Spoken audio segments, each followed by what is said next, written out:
Hello friends, we already learned about the sign conventions for the mirror. Sign conventions for the mirror ਦੇ ਵਿੱਚ ਆਪਾਂ ਸਾਰਿਆਂ ਨੇ ਪੜ੍ਹਿਆ ਸੀ, ਜਿਵੇਂ ਕਨਕੇਵ ਮਿਰਰ ਆਬਜੈਕਟ ਹੈ, ਇਮੇਜ ਹੈ, ਇਹਨਾਂ ਦੇ ਵਿਚਕਾਰ ਆਪਾਂ ਜਦੋਂ ਵੀ ਡਿਸਟੈਂਸ ਫਾਈਂਡ ਕਰਨੀ ਹੈ, ਡਿਸਟੈਂਸ ਹਮੇਸ਼ਾ ਪੋਲ ਤੋਂ ਫਾਈਂਡ ਕੀਤੇ ਜਾਣੇ ਆ। ਸਕੇਲ ਦੀ ਸਟਾਰਟਿੰਗ ਪੁਆਇੰਟ ਪੋਲ 'ਤੇ ਹੋਏਗੀ, ਸਾਰੀਆਂ ਦੂਰੀਆਂ ਅਸੀਂ ਪੋਲ ਤੋਂ ਹੀ ਦੇਖਣੀਆਂ। ਅਸੀਂ ਇਹਦੇ ਵਾਸਤੇ ਫਿਰ ਸੈਕਿੰਡ ਪੜ੍ਹਿਆ ਸੀ ਤਾਂ distance between object and mirror is known as the you. the distance between the image and mirror is known as the v। दोनों डिस्टेंस फिर ਆਪਾਂ ਇਹ ਰੀਡ ਕੀਤਾ ਸੀ ਵੀ ਜਿਹੜੇ ਇਨਸੀਡੈਂਟ ਲਾਈਨ ਦੇ ਦਿਸ਼ਾ ਦੇ ਵਿੱਚ ਮਾਪੇ ਜਾਣਗੇ, in the direction of incident light the distance measure in the direction of incident light that is known as positive. ਉਹਨਾਂ ਨੂੰ ਪੋਜ਼ਿਟਿਵ ਟੇਕਨ ਕਰਾਂਗੇ। ਜੋ ਇਸ ਡਾਇਰੈਕਸ਼ਨ ਦੇ ਕੀ ਹੈ ਉਲਟ ਦਿਸ਼ਾ ਦੇ ਵਿੱਚ, in the opposite direction to the incident light, ਦੇ ਟੇਕਨ ਐਜ਼ ਦਾ ਨੈਗੇਟਿਵ। ਫਿਰ ਆਪਾਂ ਪੜ੍ਹਿਆ ਸੀ ਵੀ ਪ੍ਰਿੰਸੀਪਲ ਐਕਸਿਸ ਤੋਂ ਅਪ ਸਾਈਡ ਨੂੰ ਮਾਪੀ ਜਾਊਗੀ ਜਿਹੜੀ ਡਿਸਟੈਂਸ, ਉਹਨੂੰ ਅਸੀਂ ਕੀ ਲਵਾਂਗੇ ਪੋਜ਼ਿਟਿਵ। ਜੋ ਡਾਊਨ ਸਾਈਡ ਨੂੰ ਮਾਪੀ ਜਾਊਗੀ ਉਹਨੂੰ ਅਸੀਂ ਕੀ ਲਵਾਂਗੇ ਨੈਗੇਟਿਵ। ਹੁਣ ਅਸੀਂ ਪੜ੍ਹਨ ਜਾ ਰਹੇ ਹਾਂ the mirror formula. Mirror formula ਦੇ ਵਿੱਚ ਅਸੀਂ ਕੀ ਪੜ੍ਹਨਾ, the relation between the distance of the object, distance of the image that is v and the focal length. ਇਹਨਾਂ ਤਿੰਨਾਂ ਦੇ ਵਿੱਚ ਕੀ ਹੈ ਰਿਲੇਸ਼ਨ। ਇਹ ਦੋਨੋਂ ਮਿਰਰਸ ਲਈ ਅਸੀਂ ਕੀ ਹੈ ਅਲੱਗ-ਅਲੱਗ ਪੜ੍ਹਾਂਗੇ। ਕਨਕੇਵ ਮਿਰਰ ਲਈ ਅਲੱਗ ਡਿਸਟੈਂਸ ਔਰ ਕਨਵੈਕਸ ਮਿਰਰ ਲਈ ਅਲੱਗ ਫਾਰਮੂਲਾ। ਬਟ ਐਕਚੁਅਲੀ ਦੋਨੋਂ ਫਾਰਮੂਲੇ ਕੀ ਹੈ ਸੇਮ ਆ, ਬਟ ਉਹਨਾਂ ਦੇ ਡਰਾਈਵ ਕਰਨ ਦੀ ਡਾਇਰੈਕਸ਼ਨ ਕੀ ਆ ਅਲੱਗ-ਅਲੱਗ ਹੈ। ਹੁਣ ਅਸੀਂ ਪੜ੍ਹਨ ਜਾ ਰਹੇ ਹਾਂ ਫॉर ਕਨਕੇਵ ਮਿਰਰ। ਸਭ ਤੋਂ ਪਹਿਲਾਂ ਅਸੀਂ ਕੀ ਕਰਾਂਗੇ, ਇਸ ਵਾਸਤੇ ਕਨਕੇਵ ਮਿਰਰ ਨੂੰ ਡਰਾ ਕਰ ਲਾਂਗੇ। ਵੀ ਡਰਾ ਆ ਕਨਕੇਵ ਮਿਰਰ। ਵੀ ਆਲ ਨੋ ਰਿਫਲੈਕਟਿੰਗ ਸਾਈਡ ਹਮੇਸ਼ਾ ਕੀ ਆ ਆਊਟਸਾਈਡ ਦੀ ਡਾਇਰੈਕਸ਼ਨ 'ਚ ਹੁੰਦੀ ਹੈ। ਇੱਕ ਪ੍ਰਿੰਸੀਪਲ ਐਕਸਿਸ ਹੋਏਗੀ, ਪ੍ਰਿੰਸੀਪਲ ਐਕਸਿਸ 'ਤੇ ਪੋਲ ਹੋਏਗਾ, ਫੋਕਸ ਹੋਏਗਾ ਔਰ ਸੈਂਟਰ ਆਫ ਕਰਵੇਚਰ ਹੋਏਗਾ।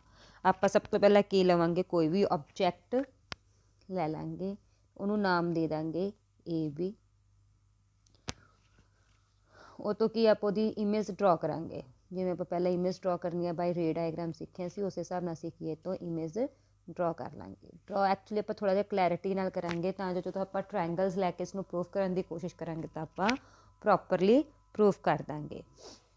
ਤਾਂ ਫਸਟਲੀ ਇੱਕ ਇੰਸੀਡੈਂਟ ਲਾਈਟ ਚਲੀ ਗਈ, ਆਪਾਂ ਇਸ ਨੂੰ ਲੈਟ ਕਰ ਲਿਆ ਵੀ ਇਹ ਕਿਸੇ ਈ ਪੁਆਇੰਟ 'ਤੇ ਸਟਰਾਈਕ ਕਰਦੀ ਹੈ।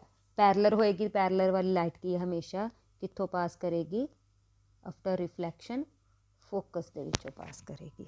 ਸੈਕਿੰਡ ਆਪਾਂ ਕੀ ਲੈ ਰਹੇ ਹਾਂ, ਇੱਕ ਲਾਈਟ ਹੈ ਜੋ ਕਿ ਆਪਣੇ ਕੋਲੇ ਪੋਲ ਪੁਆਇੰਟ 'ਤੇ ਇੰਸੀਡੈਂਟ ਹੋ ਰਹੀ ਹੈ। ਸੀ ਆਪਾਂ ਹਮੇਸ਼ਾ ਕੀ ਕਹਿੰਦੇ ਹਾਂ ਨੋਰਮਲ ਹੋਏਗਾ।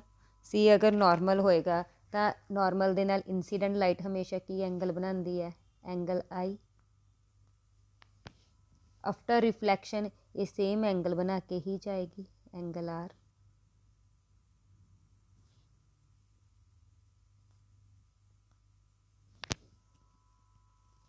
ਜਿੱਥੇ ਇੰਟਰਸੈਕਟ ਕੀਤੀਆਂ ਉੱਥੇ ਆਪਾਂ ਕੀ ਕਹਿ ਦਾਂਗੇ, ਕੋਈ ਇੱਕ ਲਾਈਨ ਇਮੇਜ ਬਣ ਗਈ, ਉਹਨੂੰ ਆਪਾਂ ਨਾਮ ਦੇ ਦਾਂਗੇ ਏ ਡੈਸ਼ ਬੀ ਡੈਸ਼। ਆਪਾਂ ਏ ਡੈਸ਼ ਬੀ ਡੈਸ਼ ਨਾਮ ਤਾਂ ਦਿੱਤਾ ਵੀ ਆਪਾਂ ਨੂੰ ਰਿਪਰਜੈਂਟ ਕਰਨਾ ਸੌਖਾ ਹੋ ਜੇ। ਇੰਨੀ ਚੀਜ਼ ਸਮਝ ਲੱਗ ਗਈ, ਠੀਕ ਹੈ। ਹੁਣ ਆਪਾਂ ਹਮੇਸ਼ਾ ਜਦੋਂ ਆਪਾਂ ਲਾਸਟ ਟੋਪਿਕ ਵੀ ਪੜ੍ਹਿਆ ਸੀ ਉਹ 'ਚ ਵੀ ਆਪਾਂ ਕਿਹਾ ਸੀ ਵੀ ਆਪਾਂ ਜਿਹੜਾ ਕਨਕੇਵ ਮਿਰਰ ਲੈਣਾ ਉਹ ਸਮੋਲ ਅਪਰਚਰ ਦਾ ਹੀ ਲੈਣਾ। ਤਾਂ ਸਮੋਲ ਅਪਰਚਰ ਲਈ ਆਪਾਂ ਕੀ ਇੱਥੇ ਕੀ ਸਭ ਤੋਂ ਪਹਿਲਾਂ ਇੱਕ ਡਰੋਪ ਆ perpendicular from the E on the principal Axis, ਇਹਨੂੰ ਨਾਮ ਦੇਤਾ ਕੋਈ ਵੀ ਐਨ। ਇੰਨੀ ਚੀਜ਼ ਸਮਝ ਲੱਗ ਗਈ ਵੀ ਇੱਥੋਂ ਕੋਈ ਪਰਪੈਂਡੀਕੂਲਰ ਡਰੋਪ ਕੀਤਾ, ਉਹਨੂੰ ਅਸੀਂ ਨਾਮ ਦੇਤਾ ਐਨ। ਹੁਣ ਆਪਾਂ ਕੀ ਹੈ ਇਸਨੂੰ ਪ੍ਰੂਫ ਕਰਨ ਜਾ ਰਹੇ ਹਾਂ ਨੈਕਸਟ ਸਟੈਪ। ਨਾਓ ਪ੍ਰੂਫ ਕਰਨ ਵਾਸਤੇ ਆਪਾਂ ਫਸਟਲੀ ਕੀ ਕਰਾਂਗੇ, ਆਪਾਂ ਟਰਾਇੰਗਲ ਲੈ ਲਾਂਗੇ A dash B dash F, A dash B dash F and triangle E N F. ਦੇਖੋ A dash B dash F ਯਾਨੀ ਕਿ ਸਾਡੇ ਕੋਲੇ ਆਹ ਟਰਾਇੰਗਲ ਹੈ, ਈ ਐਨ ਐਫ ਸਾਡੇ ਕੋਲੇ ਆਹ ਟਰਾਇੰਗਲ ਹੈ। ਇਹਨਾਂ ਦੋਨਾਂ ਦੇ ਵਿੱਚ ਦੇਖਦੇ ਆਪਾਂ ਇੱਕ ਆਹ ਐਂਗਲ ਕੀ ਹੈ 90 ਡਿਗਰੀ, ਆਹ ਐਂਗਲ 90 ਡਿਗਰੀ ਹੈ। ਆਹ ਐਂਗਲ ਕੀ ਹੈ ਵਰਟੀਕਲ ਓਪੋਜ਼ਿਟ ਟਰਾਇੰਗਲ ਐਂਗਲ ਹੈ। ਆਪਾਂ ਇਹਦੇ ਵਿੱਚ ਕੀ ਕਹਿ ਦਾਂਗੇ, in this triangle angle B dash is equal to angle N ਦੇ, ਕੀ ਹੈ both are 90 degree. Second condition ਦੇ ਵਿੱਚ ਆਪਾਂ ਕੀ ਕਹਿ ਦਾਂਗੇ ਇਹਨੂੰ, angle E F N equal to angle B dash F A dash. Reason ਕੀ ਹੈ, ਵਰਟੀਕਲੀ ਓਪੋजिट एंगल। अगर ये वर्टिकली ओपोजिट एंगल तो साढ़े को दोनों ट्रायंगल्स की हो गई similar, therefore triangle A dash B dash F similar to triangle E N F. साढ़े को मैथ्स का रूल हुंदा है, अगर साढ़े को कोई दो ट्रायंगल्स आपस च सिमिलर है, चाहे वो राइट एंगल ट्रायंगल हो चाहे कोई अनदर ट्रायंगल हो, A B C D E F, तो असीं की कहांगे कॉरसपॉन्डिंग साइड्स की रेशो की आपस के विच बराबर होएगी। A B over D E equals to A C over D F equals to B C over E F. समझ लग गई। सिमिलरली साडे कोले इस ट्रायंगल दे विच 90 डिग्री ते अपने को आ रेश लाइन ते आ लाइन आपस च बराबर होगी, दोनों एंगल्स इन्होंने दोनों ते बनते हैं। की लिखांगे B dash F upon N F equals to A dash B dash, एदा परपेंडिकुलर तो एदा परपेंडिकुलर की है N E according to similarity theorem. ठीक है, इन्नी चीज़ समझ लग गई। इनू आप नाम देता फर्स्ट इक्वेशन का। सैकेंडली असी की कवांगे, from the diagram by looking आ दोनों आपस च पैरलर है, आ दोनों 90 डिग्री बना रहे, तो साढ़े को की बन गई, एक रिक्टेंगल बन गई A B N E is a rectangle. अगर रिक्टेंगल है तो आमने सामने वाली साइड्स आपस च बराबर होंदियां, ओपोजिट लाइनस आपस च इक्वल होंदियां, देयरफॉर ए बी ते ई एफ नूं इक्वल कह सकते हैं। A B equal to E N दे, तो आप ई एन की जगह ते की नाम दे सकते हैं ए बी का। फ्रॉम वन की बन गया B dash F upon N F is equal to A dash B dash over A B. इनू अनदर नाम देता टू।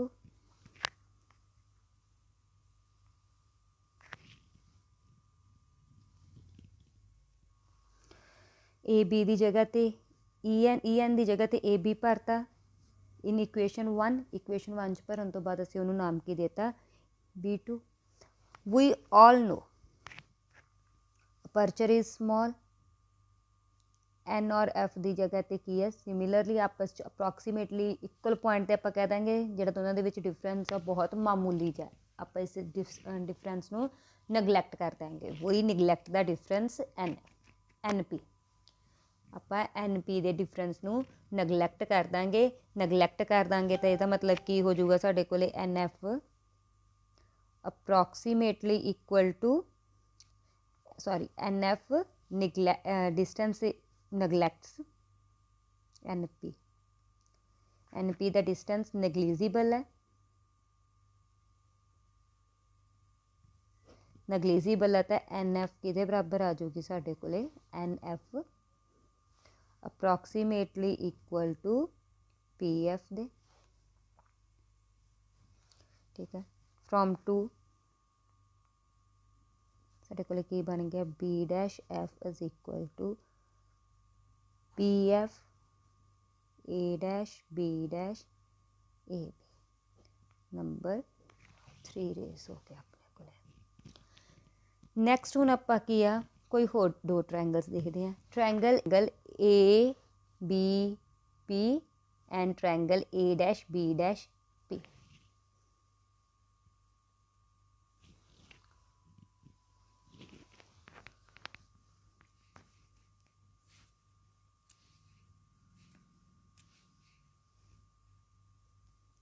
इन ट्रायंगल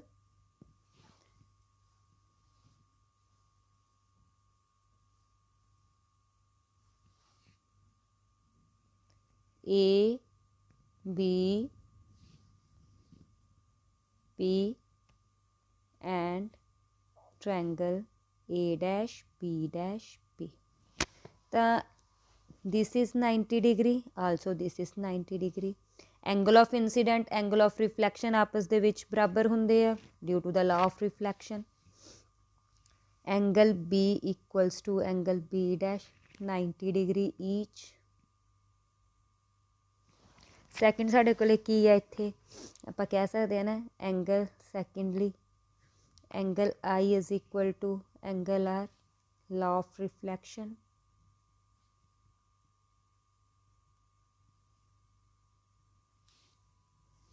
देयरफॉर की हो गया अपने को दोनों ट्रायंगल्स सिमिलर.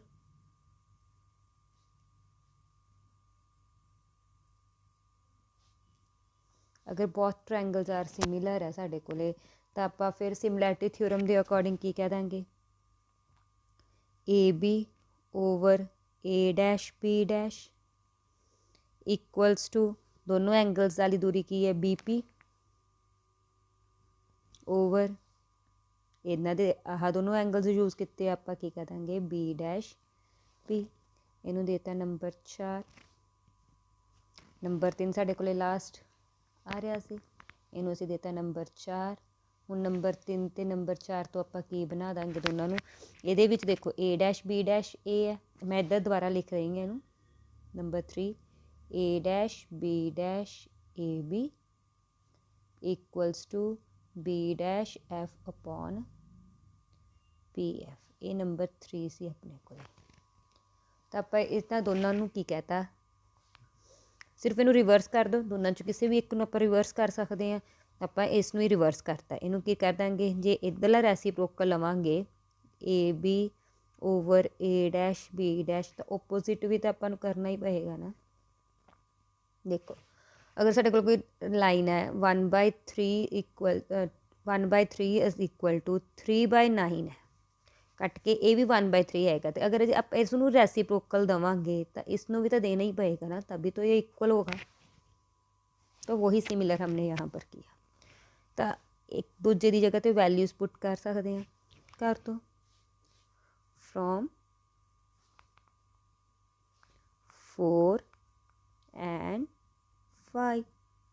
फ्रॉम 4 एंड 5 क्या हो गया अपने को P F upon B dash F equals to B P upon B dash P. First sign convention अपने को की सी. फर्स्ट साइन कन्वेंशन क्या कहता था all the distance are measured from P. तो जो अपने को रिजल्ट आया है कि सारे डिस्टेंस पी तो मेजर हो रहे हैं. देखते हैं आप पी एफ पी तो मेजर हो रहे हैं पी तो एफ तक की दूरी. बी डैश एफ पी से नहीं मेजर हो रहा तो हम क्या करेंगे ये नहीं इसकी हम वैल्यूज़ निकालेंगे. नैक्सट देखते आप एक तो आप यदी वैल्यू कढ़नी है फ्रॉम पी तो. सैकेंड बी पी पी से मेज़र हो रहा है. बी डैश पी पी से मेज़र हो रहा है. तो हमने कौन सी वैल्यू निकालनी है बी डैश एफ की. बी डैश एफ क्या होगा बी डैश एफ को हम क्या लिख सकते हैं फुल लेंथ में इतनी सब्ट्रैक्ट कर दिए तो यही बचेगी ना बी एफ. तो हमने वही किया P B dash minus P F. ये क्यों लिखा हमने बाय साइन कन्वेंशन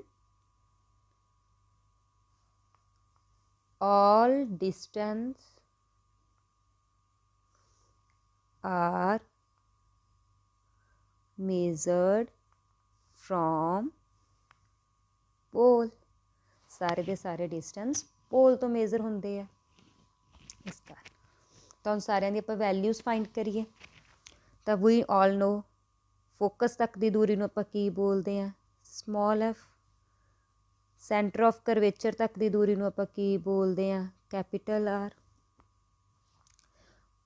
ऑब्जैक्ट और मिरर तक की दूरी को आप की बोलते हैं दिस डिस्टेंस को की बोलिया जाता है यू. इमेज तो मिरर तक की दूरी को की बोलिया जाता है we.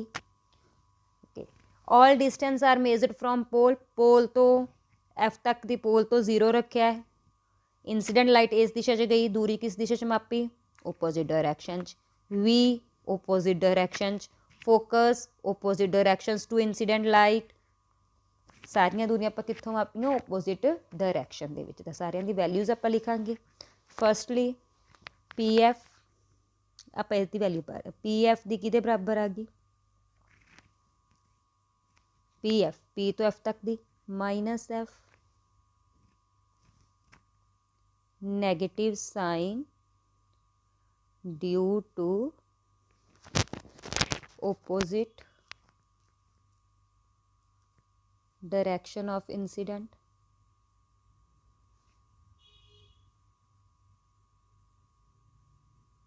light. Next b dash f किदे बराबर है, P B dash minus P F दे, पी बी पी तो बी डैश तक की दूरी की है वी नैगेटिव डायरैक्शन माइनस साढ़े को है यदी वैल्यू आप कढ़ ली माइनस एफ किन्नी बन गई minus V minus minus plus that is F. Next सानू चाहिए है बी पी दी, पी से बी तक की दूरी नू की कहने आप यू, साइन की होएगा नैगेटिव बिकॉज ओपोजिट डायरैक्शन च है, इंसीडेंट लाइट इस दिशा जा रही है, आप मिल रहे हैं इस दिशा दे विच। नैक्सट सानू चाहिए है B dash P, B dash P की है बी डैश पी दी value minus V, reason same जो हमने यहाँ पर यूज़ किया था वही रीज़न आएगा। तो सब वैल्यू नू आपां की करांगे 0.6 भर दिए। फस्ट पी एफ की जगह पर की आ गया माइनस एफ की वैल्यू, बी डैश एफ की जगह पर की आ गया माइनस वी प्लस एफ की value equals to B P की जगह पर क्या आ गया माइनस यू की वैल्यू, बी डैश पी की जगह पर की आ गया माइनस वी की वैल्यू, माइनस माइनस प्लस कर देंगे। अब क्या करेंगे हम क्रॉस मल्टीप्लाई, क्रॉस मल्टीप्लाई किया तो क्या हो गया, क्रॉस मल्टीप्लाई तो सभी को आता है, minus V F equals to minus U V plus minus U F. F वाले कॉमन कर दिए, minus V F minus U F is equal to minus U V, सारे को माइनस है कॉमन निकाल लिए, V F plus you F equals to U V. Complicate हो गया, एफ यू है सब कुछ मिक्स हो रहा है, तो आप की करांगे सारे नू यू वी एफ ना डिवाइड कर देंगे, यू वी एफ, जेकर आप लैफ्ट साइड नू करांगे तो राइट साइड नू भी करांगे यू वी एफ ना, ठीक है। इस तो नैक्सट करा रही हैं, तो आप यही स्टेटमेंट मैं दोबारा नेक्स्ट पेज पे लिखन जा रही हैं, सेम कुछ नहीं चेंज किया। तो जहाँ पर प्लस का साइन है हमें भी पता डिनोमिनेटर अलग अलग हो जाता है, v f upon u v F plus you f upon u v f, v u upon u v f, u v से u v v f f u f cancel हो गया, तो क्या बचा 1/u plus 1/v is equal to 1/f। This is the mirror formula.